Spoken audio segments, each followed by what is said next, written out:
What's up, you guys? Welcome back to another video. It's Preston. I hope everyone's having a great day. Ever since the Q&A, I've been remembering questions that people have asked me, and I've been wanting to make videos to cover those questions and answer them. Today's video is about how I write my music and how you guys can start writing songs. It is not as hard as it seems, and one of the biggest tips that I can give you guys is don't try and write the #1 song. Don't try and write the best song, because if you go into it with all that pressure, you're not gonna have fun, and ultimately you're gonna be really upset with whatever the outcome is. Even if it's a great song, you're gonna be really tough on yourself, and this is something I've struggled with.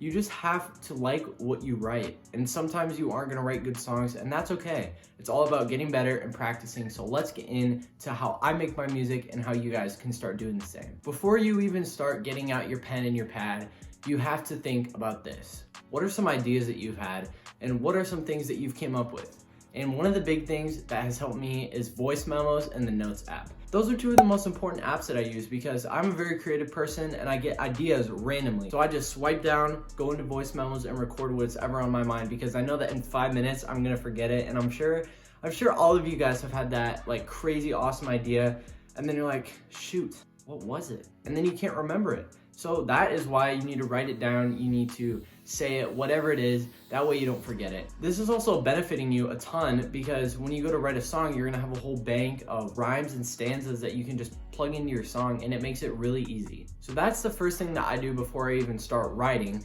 But the second thing that I do is I either make or find or receive a crazy beat. Making beats is definitely really difficult, and it takes a long time to actually get good enough to put out the beats that you use and use them in a song. There's a lot of different software that you can use to make beats. I personally use FL Studio because that is one of the biggest for the rap industry. That's what Nick Mira and the Internet Money Collective use.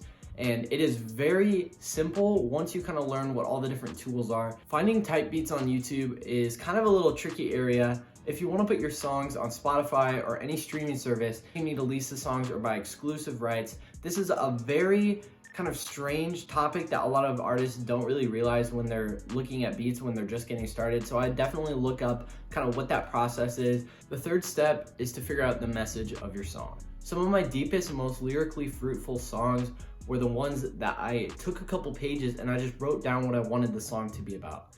Then you take little pieces from that and you try and bend the English language. I don't even know really how to describe it. You take those ideas and you try and bend it into song. Often my excuses are, I'm just kind of scared that whatever I write isn't gonna be good enough for what I want it to be. And one of the biggest things that I can say for that is just write whatever's on your mind. I have this notebook right here, and just flipping through it, I'm just gonna flip to a random page. This page right here was not a good song after. I don't even remember writing this. But sometimes I'm flipping through here and I kind of see the songs that like actually came out as real songs. Like here's Ride or Die. Writing is all about getting better every time you write a song, and that's really what music is all about. Just have fun with it, you guys. Next up is coming up with the chorus and the verses. Now personally for me, I focus on the chorus the most, and usually when I do this, the song doesn't end up turning into anything because I'm so focused on the chorus and I just want it to be perfect. One of the things that I can say about writing catchier choruses is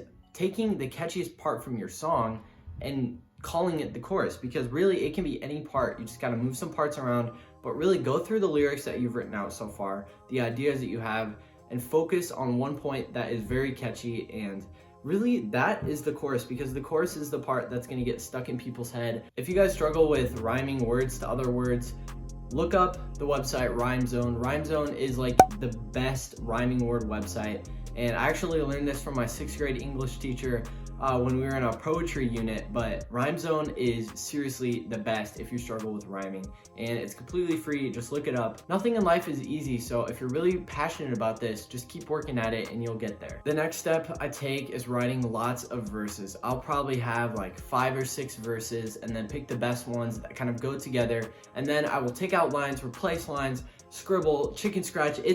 My pages are a mess when I write music. It's very hard when you get wrapped up in it. Just take a break from writing. I know this was definitely in the summer. I was trying to write an album. Like that's really big. Even though it was only 5 songs, I wanted it to kind of have a message overall. I wanted the album to kind of show something. It took a long time for me to get all those songs written. After you've written your chorus, your verses, came up with the message for the song, took a break because you didn't like the song, you came back, and now what? For me, this is the part where the song really starts to come together, you know?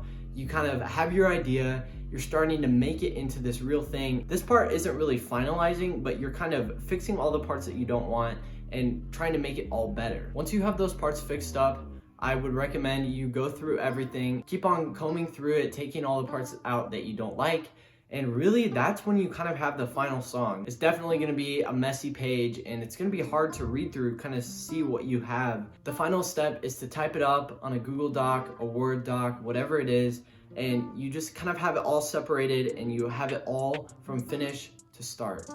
Wait, from start to finish. Don't know how you can mix those up, but I mean, and that is how you write a song.